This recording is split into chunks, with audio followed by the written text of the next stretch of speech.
لاله سیاه. شعر از استاد بازار صابیر.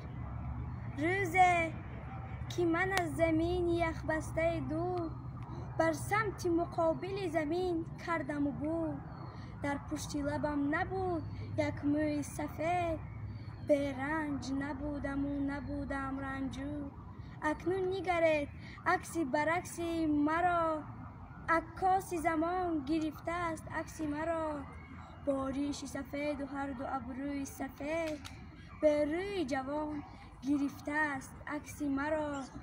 باقی همه سکته دل و سکته مغز، کوک و گره و علامت و سوزن و درس. در پشت من نمانده یک تیکه نغز، در بند گلو فشار غزغوزه و بود. پرسید اگر از خصوصی دستاویزم، از غیر سیاه نسخه ناچیزم، از غربت 20 ساله به چیزم، در کوچ غریبی نیست دیگر چیزم. یعنی که رساله سیاه آوردم، مجموعه لاله سیاه آوردم. این مجموعه آخرین نوشتار من است، یعنی که برای خود عزا آوردم.